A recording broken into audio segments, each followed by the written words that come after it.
Jam disa personazhe që ne nuk është se I gjejmë te vendit e shes xhirimi, po gjatë rrugës e kuptojmë se me kë kemi të bëjmë edhe për momentin një pasagjer që akoma se kishim pa mirë se si e ka fytyrën, pastaj na tregoi një legjendë por kishe në Köln, po ishte fantastike, pastaj u kthyem dhe I tham, "O çuni si ke emrin ti?" Toni tha. Pra ky është Toni. Po do them më shumë se sa emri, mbiemri jot? Prandaj, I cili prej 13 vitesh jeton në Gjermani. Kemi të bëjmë me një infermier që fatkeqësisht ka thyer çik dorën. Duhet luajtur futboll, se çfarë bënte, domethënë, do luajmë se do punojmë gjithë ditën. E theve në Gjermani apo në Shqipëri? Në Gjermani, po. Pra, se gjithë mendojnë se duar thyen në Shqipëri dhe janë në Gjermani. Ke 13 vite që ke ikur? Po. Që në moshën 15 vjeçare. 15 vjeçare. Po. E zgjodhe vetë infermier? E zgjolla me kohën atje. Me kohën atje. Si ndjesh? Ku jeton, në zhvend të Gjermanisë? Në Gelsenkirchen. Quhet qyteti I kishave. Nga që kemi Po shumë më kisha. theve një herë, thuaj emrin, unë se them dot e morë vesh e morë. Gelsenkirchen quhet. Ashtu ishte.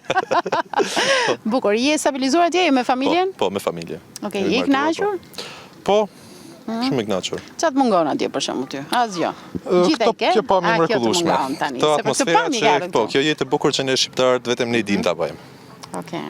Dhe Pra që shikonim është një herë në vit ja vlen të vish nga Gjermania edhe për të parë këto vende? Po, do të vim natyrisht që të vim tokën tonë, na tërheq malli me pa familjen, atë dheun. E kuptoj, se ka ca që qëndrojnë aty në gjuha dol, muzikë, dita parë, dita dytë, dita tretë, 2 javë aty, dhe nuk e alternojnë shumë me lëvizje të tilla. Do t'ju sugjeroje të paktën moshave të reja për ta njohur më mirë Shqipërinë. Do më thanë është një gjatë shumë e mirë që ne ta mbështesim edhe këtë lloj zhvillimit, edhe po si emigrant, sepse normalisht që Gjuhadoli është edhe një vend I bukur, ama se këto pamje nuk I shef shumë shpesh në jetë. Edhe nga që unë jam I lindur në fshat, edhe I di se çfarë shihet edhe çfarë bukurie ka natyra shqiptare, është një gjë fantastike që ne të vizitojmë dhe të shohim vendet që ne I kena tonat. Okej, mi vë një çmim tani, shiko tani, ti je këtu në bar, siç fare I pasër, ke atë perëndimin që edhe pak do bjerë midis atyre 2 maleve, ke edhe atë skafin aty. Çfarë çmimi ka gjithë kjo pamje dhe qëndruara jote këtu? Do më thanë çmimi është deri tani 0.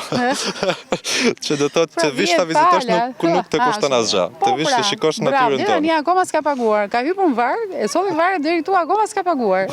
Edhe jam I sigurt se shumë nga ne shqiptarët nuk e dim se çfarë bukurie kena në natyrën tonë. Edhe e shohim nga TikToku, nga interneti, mundësia është që ne ta shohim live. Okej, ta kaloj sa më bukur. Faleminderit gjithashtu.